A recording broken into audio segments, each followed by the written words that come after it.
Tidak terduga terhadap masyarakat sipil dan Indonesian President Joko Widodo, also known as Jokowi, is in his final months as president after nearly a decade in power. The immensely popular leader was once seen as a clean slate among a crowded field of corrupt political insiders. But critics say he is attempting to pave the way for his son to take the vice presidency in the coming election. Will Indonesia be ruled by a political dynasty? Political dynasties have been a big part of Indonesian politics pretty much since the beginning, since independence. Indonesia is a relatively young democracy, starting in 1998 with the overthrow of the dictator Suharto. Widely seen as one of the region's most brutal and corrupt leaders of the 20th century. Despite ushering in a new era, the years that followed saw a series of elite families running Indonesian politics. Even to this day, there are a lot of elite families that have stayed at the top of Indonesian politics, both at the national and regional level. Joko Widodo rose in large part to the national stage because he was seen as a departure from that. He came from a lower middle class background. He was a furniture seller, and he was seen as very humble. And yeah, he didn't have any of these elite connections to political families or the military. In 2014, Widodo beat his rivals to become the leader of Indonesia. Kami, Joko Widodo dan Yusuf Kala, menyerukan kepada saudara-saudara sebangsa dan setanah air untuk kembali ke takdir sejarahnya sebagai bangsa yang bersatu, bangsa yang satu, bangsa Indonesia. One of the pillars of his platform was infrastructure development, outlined in his 9-part Nawacita program. In his first term, the Jakarta Mass Rapid Transit opened, connecting the capital.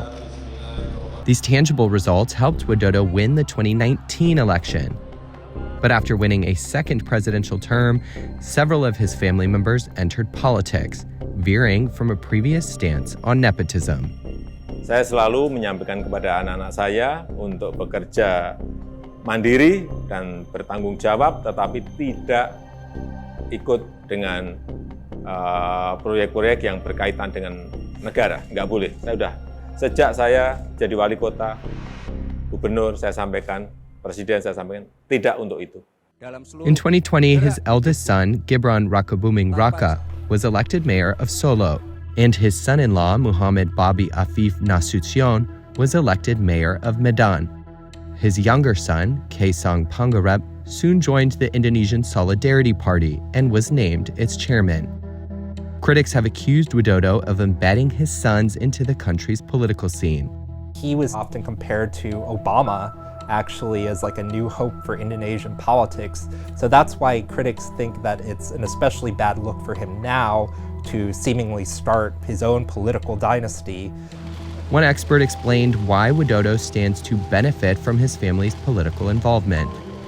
Building political dynasty appears to be a strategic move for Jokowi's political survival post-presidency.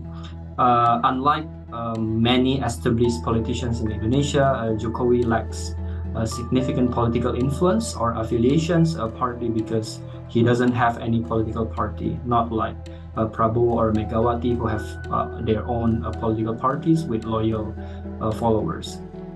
Controversy emerged when Gibran entered the 2024 vice presidential race. The 36-year-old would-be candidate did not meet the minimum age requirement of 40 to run for office. But his uncle and Chief Justice on the Constitutional Court, Anwar Usman, presided over the hearing to change the rule. Ultimately, the court upheld the minimum age requirement, but ruled candidates like Gibran could run because they have served or currently hold a position as a regional elected leader. Now, he and Prabowo are frontrunners. What you need to understand is that Widodo has been incredibly popular as a president. His approval rating has been as high as 80%, which is just amazing for any national leader. So the people really love him, and this seems to have transferred to his son. Gibran and Prabowo are running for a different party, however. Despite that, Widodo has thrown his support behind his son, dividing his Democratic Party of struggle. PDIP's chairwoman, Megawati Sukarnoputri, delivered a speech attacking Widodo's loyalty, saying elections are not a tool for political elites to perpetuate their power at all costs. In general elections, there are morals and ethics that must be upheld. I think Jokowi considered both as promising candidates to continue his agenda. But I think the problem crops up when this proposal was rejected by Megawati as the matriarch of PDIP, who actually favored putting forth Ganjar as the presidential candidate rather than just a VP candidate for Prabowo. So, the subsequent political deadlock leads to strained relations between Jokowi and Megawati. Meanwhile, PDIP's presidential candidate, Ganjar Pranowo, said that he would win the presidency without Widodo's support. Kita tidak boleh bergantung pada satu orang. Tidak boleh sama sekali.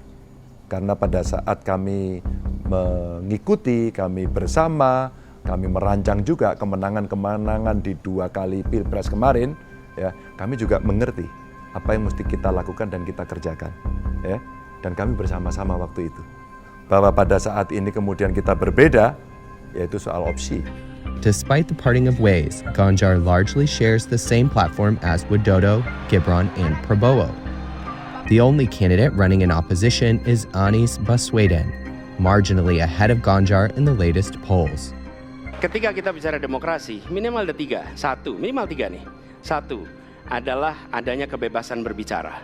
Yang kedua, adanya oposisi yang bebas untuk mengkritik pemerintah dan menjadi penyeimbang pemerintah. Yang ketiga, adanya proses pemilu, proses pilpres yang netral, yang transparan, jujur, adil. 3. Baswedan primarily opposes Widodo's most ambitious project of relocating the Indonesian capital to Nusantara, which is under construction on the island of Borneo, 2,000 kilometers away from the current capital, Jakarta. The candidate who receives more than half the votes on February 14th will be elected president.